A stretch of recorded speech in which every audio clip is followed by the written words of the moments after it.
Right now, we are navigating the great distraction. We are caught in an avalanche of data, scrolling through a disorienting fog of digital noise. This noise overwhelms our collective focus. It has a measurable cost, gradually downgrading us from the active creators of our own lives into reactive consumers of whatever the algorithm feeds us next.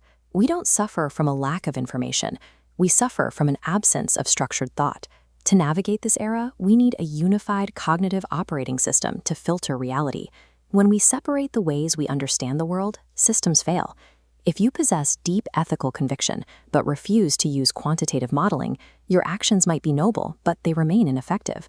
On the flip side, imagine relying entirely on mathematical modeling while ignoring physical reality. You can design a flawless algorithm on the screen, but the moment it hits the constraints of thermodynamics, the simulation shatters.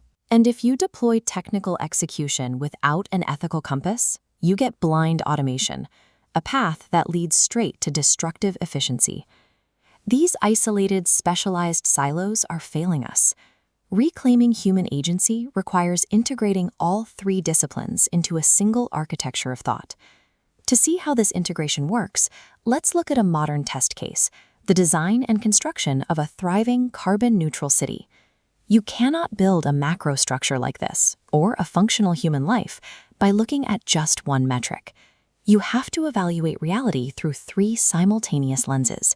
Together, these three lenses form the triangle of wisdom.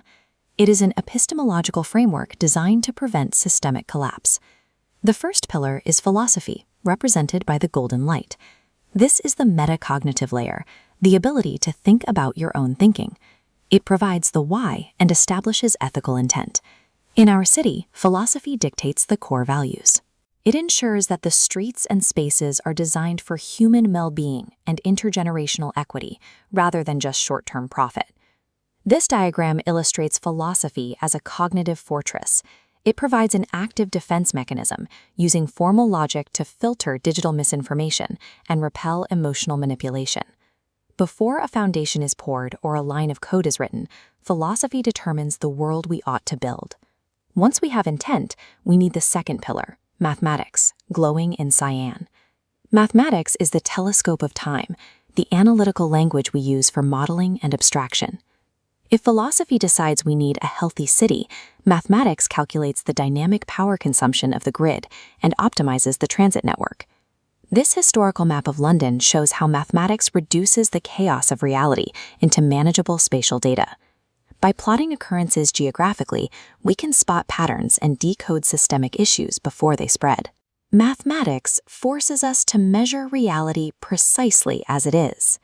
It gives us the tools to simulate the future rather than just guessing. Finally, we reach the third pillar, physics, bathed in violet light. Physics is the anchor of presence. It establishes the absolute boundary of what is materially possible. In our city, physics enforces structural load distribution. It dictates the thermodynamic efficiency of our systems and the conservation of energy. Nature has operated for billions of years with zero waste. To avoid collapse, human engineering must align with these immutable laws of energy transformation. A mathematical model without physical constraints is a ghost. Physics provides the mechanical lever that turns human thought into tangible reality. This triadic architecture scales directly from urban planning to the human mind, serving as an operating matrix for individual sovereignty. Researcher Rogerio Figuarelli proposed that human potential is a computable equation. He formalized this with the wisdom equation. In this formula, the I stands for intelligence. This represents your base capacity for computation, your ability to process mathematics and understand physical mechanics. The C stands for consciousness. It functions as the exponent, the ethical intent that directs raw computation. By treating consciousness as an exponent, the model suggests that technical skill only reaches its full potential when multiplied by a clear sense of purpose. Integrating these three nodes changes how you interact with the world.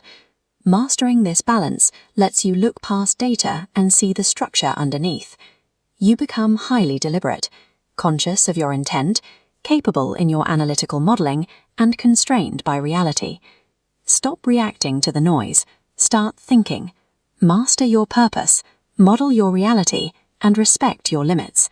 Welcome to the architecture of thought.